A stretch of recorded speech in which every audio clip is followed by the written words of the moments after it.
Now we're going to be talking about an interesting turn in the Trevor Bauer sweepstakes. So apparently, there's about no chance of Bauer signing with the Angels, which really is where I believed a good fit was. So, and that's because of, I believe, a pitching coach, not really important, I guess, but that's, I think, is a really big loss for the Angels. They're getting to the point where they almost seems like they don't really have a plan out here, which is disappointing when you have the best player this in the last decade, but that's beyond the point right now. So this is really disappointing for the Angels, but it makes you look at Bauer and say, like, okay, what even is his market at this point? Because a lot of teams that I kind of would have anticipated would sign him have made trades first. So, for example, the Padres, the Mets. Now, the Mets are still on the table, but we'll talk about that in a second. A team that I've been saying I would like to go after Bauer is the Twins. They just brought in Hack, though, so we're not sure if they're willing to put in more money for that. It's very, very interesting. It's shocking almost. Will he end up taking a 1-year deal? Is it that crazy to think about? Might not be the worst idea after the money tight season we just had, but if that does happen, I kind of anticipate the Mets getting him for 1 year.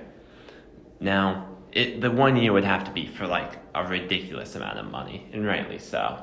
But no 1 year contract is a bad deal, I believe. So if the Mets were to do that, I think that would be a great move. Would probably be just as good value-wise as Springer, for quite frankly. So it's interesting. So, but however, if he does go for a 1 year deal, I could see a lot more other teams getting in on him.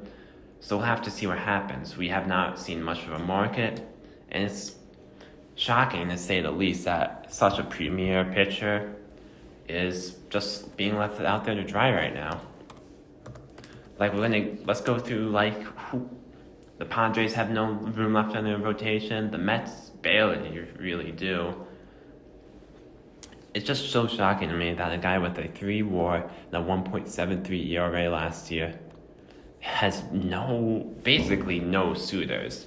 And the biggest fit is just a no for him. So obviously that takes a lot off the table. So now if the Mets were to get him, they might be the World Series favorites for me. Because then you got DeGrom, Bauer up top, followed by Carrasco, Syndergaard. Like, that's obviously pretty good. I think I'm missing someone for the Mets, but that's besides the point. Yeah, I'm definitely missing someone good. But anyway, it's tough to imagine any team beating Bauer and DeGrom in a playoff series, but I say that, and all the other teams in the NL have similar type 1-2s.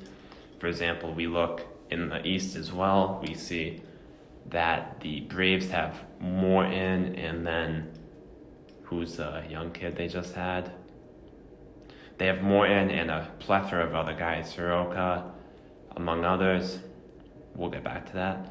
Dodgers obviously have Bueller, Kershaw, and Price even is coming back. That's the great playoffs rotation. The Padres will have Snell, Darvish, Paddock. That's another great playoff rotation. So, yeah, I mean, like, I think Bauer would really put them, I think, that little bit above all these other rotations in terms of when you're looking at matchups for the playoffs. So but right now, I still think the Twins should really get interested, but man, we haven't heard anything on him in quite a while, so I'm interested to see if we end up hearing anything.